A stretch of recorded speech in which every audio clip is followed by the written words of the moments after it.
বাসায় কেউ ছিল না। একদিন আমার শ্বশুর আমার ঘরে আসলো। ঘরে আসার পরে আমি তখন ঘুমাইছিলাম। ঘরে আসার পরে আমাকে মানে খারাপভাবে ছুঁচ্ছিল। তো আমি ভাবছিলাম যে মনে হয় আমার হাজব্যান্ডই আমার ঘরে আসছে। পরে আমি হঠাৎ করে চোখ খুলে দেখি যে আমার শ্বশুর আমার পাশে বসে থেকে আমার সাথে খারাপ ব্যবহার করতেছে, খারাপভাবে টাচ করতেছে। আসসালামু আলাইকুম রহমতুল্লাহি ওয়াবারাকাতুহু। দেশ ও দেশের বাইরে থেকে যারা আমাদের এই প্রতিবেদনটি দেখছেন তাদের সকলকে আন্তরিক শুভেচ্ছা জানিয়ে শুরু করছি আজকে। দর্শক, আজকে এমন একটা গল্প বললে ভুল হবে, এমন একটা লোকের জীবনী শুনবেন আপুর, যেই ঘটনা আসলে খুব কম ঘটে। এমনও কি হতে পারে তার মুখ থেকেই আমরা দেরি না করে তার মুখ থেকে শুনছি যে তার জীবনে আসলে কি হয়েছে। আসসালামু আলাইকুম আপু। ওয়ালাইকুম আসসালাম। আসলে আপনি ভালো আছেন কিনা এটা জিজ্ঞেস করার আমার তেমন কোনো মুখ নেই। কিছুক্ষণ আগে আপনার জীবনের যখন ঘটনা আমি প্রমাণ পেলাম, বাস্তবতাটা এমন কষ্ট থাকতে পারে আমার কল্পনার বাহিরে। আমি কি বলবো দর্শক, আপনাদের কাছে কিভাবে জানাবো যে আপুটির বিয়ে হয়েছে কয় বছর আপু? আমার বিয়ে 5 বছর আগে। 5 বছর আগে বিয়ে হয়েছিল, স্বামী সৌদি প্রবাসী, কিন্তু তারপরটা আপুর মুখ থেকে শুনছি। আমার জীবনে অনেক কষ্ট পাইছি, অনেক দুঃখ পাইছি। ছোটবেলা থেকে আমি বাসাতে কাজ করছি। ওইখান থেকে আমার মা বাবা নিয়ে আসছিল, নিয়ে এসে আমাকে বিয়ে দিছে। বিয়ে দেওয়ার পরে আমি শ্বশুরবাড়িতে গেছি। যাওয়ার পরে আমি তখন অত কোনো কিছু বুঝতাম না। তাদের উচিত ছিল আমাকে বুঝিয়ে দেওয়ার, বুঝিয়ে বলার, কিন্তু তারা বলে নাই। আমার সাথে সবসময় খারাপ ব্যবহার করতো।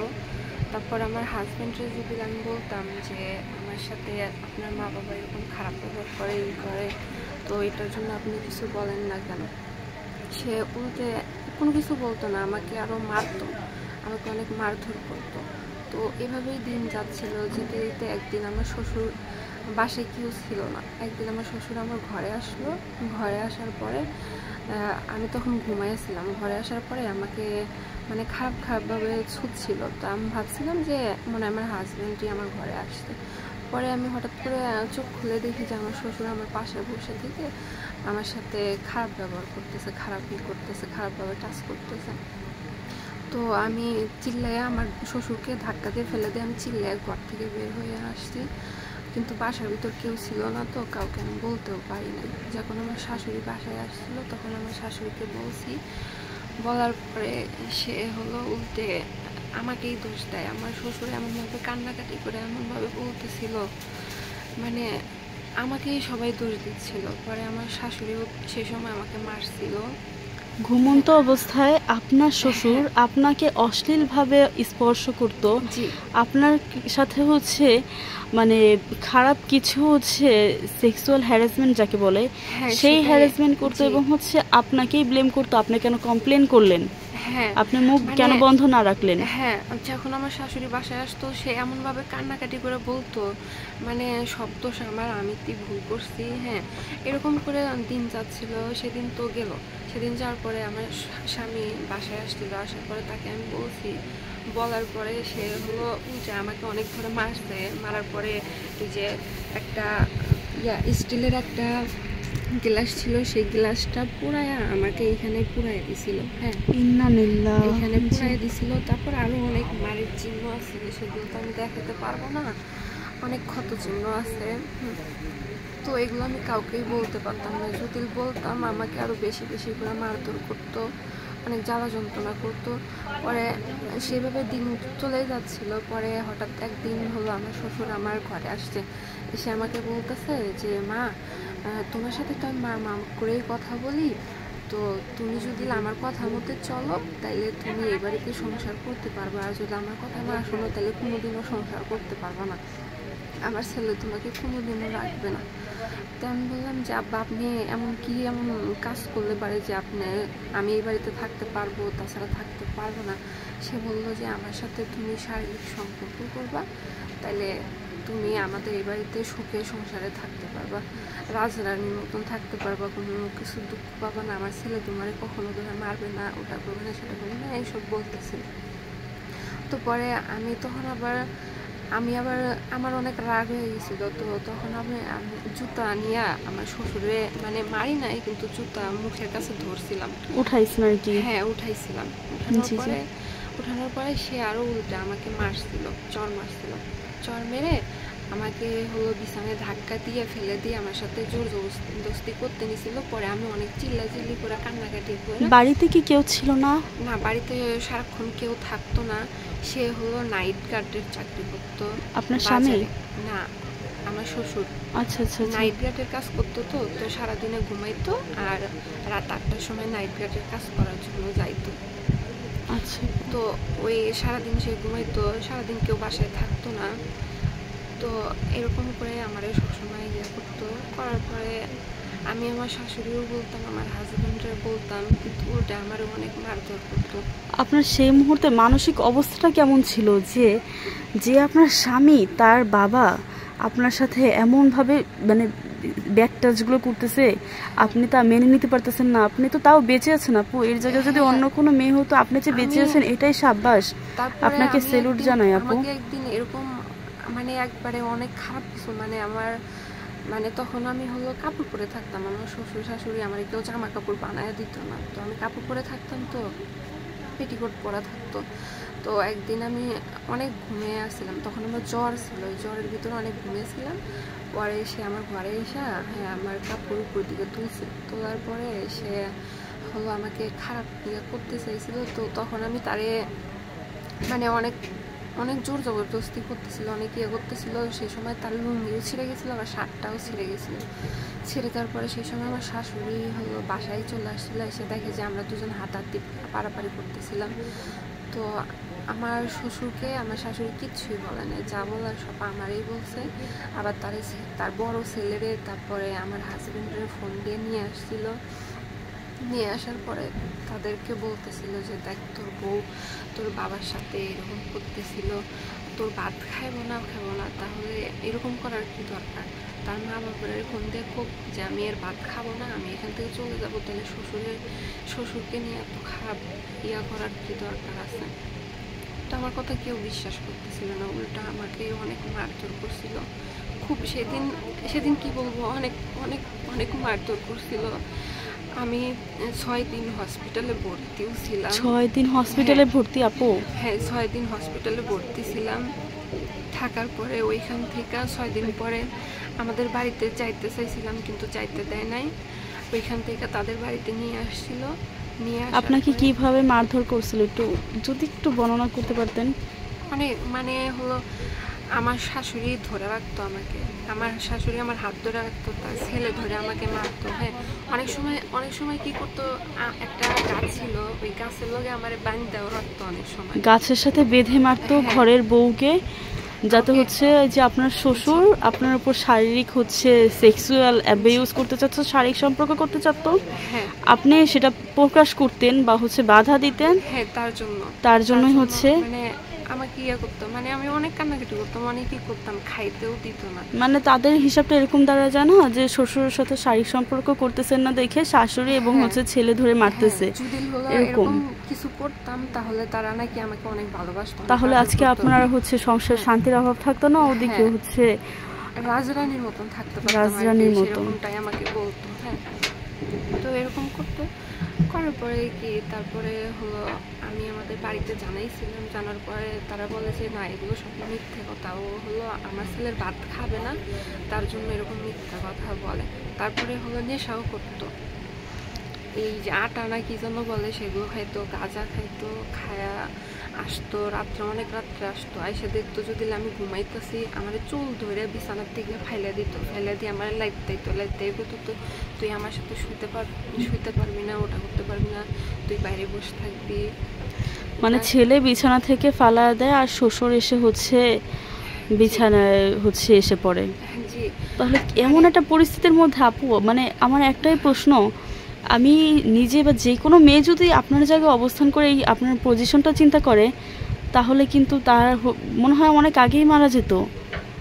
মানুষ একটু ঘটনা ঘটলেই মারা যায়। আপনি এত কষ্ট করে আপনি এখনও টেকে আছেন, এই অবস্থার সিচুয়েশন মেনটেন করে 4 দিন হসপিটালে ভর্তি ছিলেন, এখন পর্যন্ত যে আছেন আপনি আপু, আপনাকে সত্যি অনেক স্যালুট জানাই। আপনি হচ্ছে আরও 10টা মেয়ের রোল মডেল, যে যারা হচ্ছে অল্পতেই আত্মহত্যা করে। আপনার কাছ থেকে দেখতে হবে যে মানুষ কিভাবে বেঁচে থাকে। হয়তোবা এখনও আপনার আর্থিক অবস্থা আরও বেশি দুর্বল, আপনার বাবা মার অবস্থা আরও খারাপ, তার দিকে হচ্ছে শ্বশুর শাশুড়ির এই অবস্থা, আপনি কি করবেন আপু?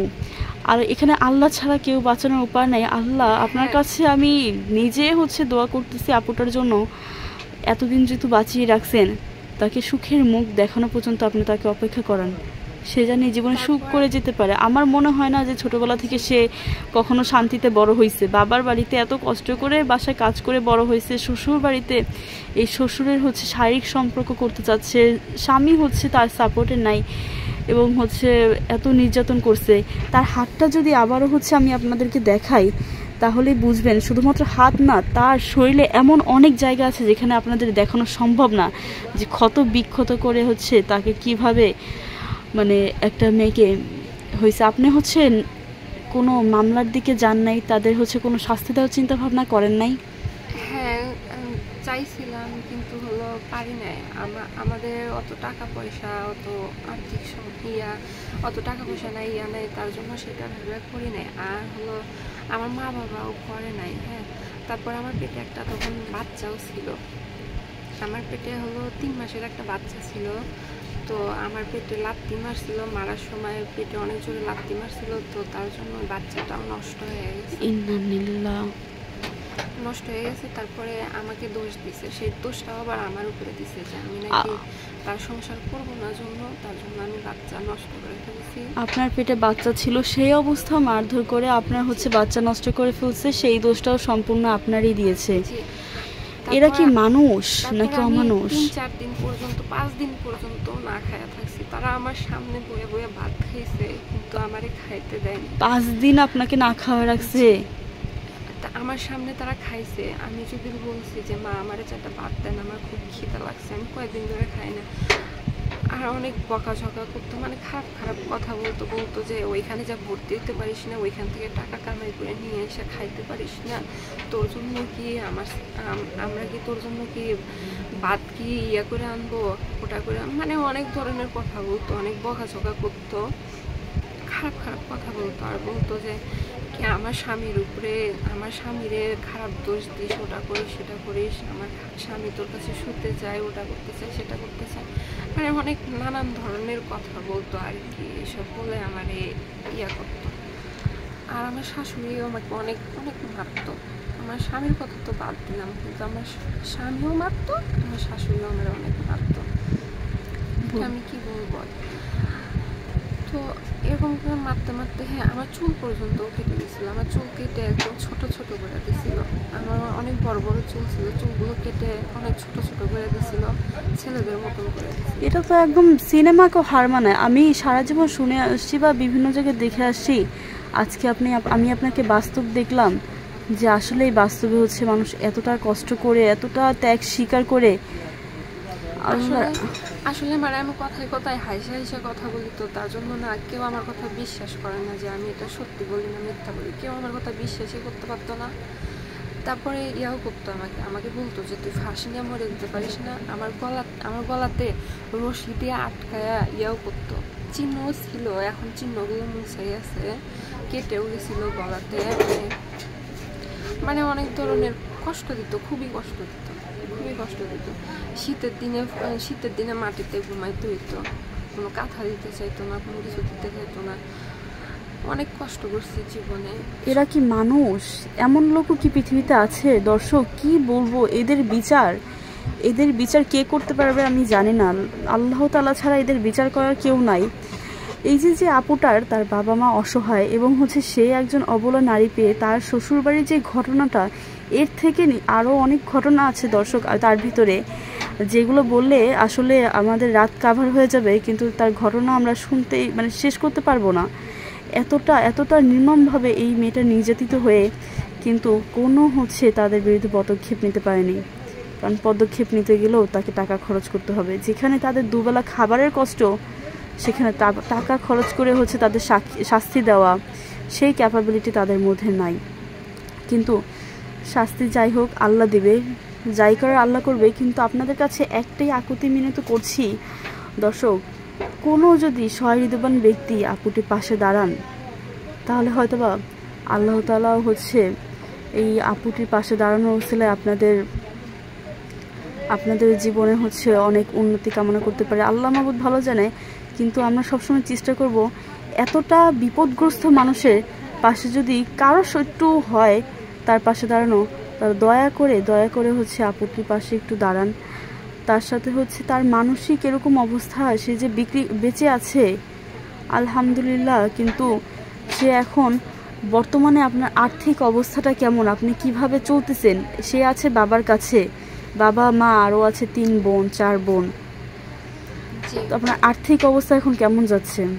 আর্থিক অবস্থা এখন কেমন যাচ্ছে, এই যে তারপর আমার পায়ে অনেক সমস্যা, মারতে মানে পায়ে অনেক সমস্যা হয়ে গেছে। তো পা নিয়ে আমি কাজ করতে পারি না, বেশিক্ষণ বসেও থাকতে পারি না, আবার বেশিক্ষণ হাঁটতেও পারি না। তো আমার মা বাবার উপরেই খাইতেছি। তো আমার বাবারও অবস্থা অনেক খারাপ, আমার বাবা অসুস্থ অনেক, আমার বাবাও কাজ করতে পারে না, তারপরেও বাবার উপরে খাইতেছি। মাঝে মধ্যে আমি কাজ করি, কিন্তু সেটা দিয়ে তো আমি সংসার চালাইতে পারি না। তো আমি বুঝতে পারতেছি না আর কি বলবো, আমার মানে কিছু বলার মতন আর ভাষাই নেই, ভাষাই খুঁজে পাইতেছি। দর্শক, আমারও কিছু বলার মতো ভাষা নেই। আপনি যতটুকু বলেছেন ধন্যবাদ।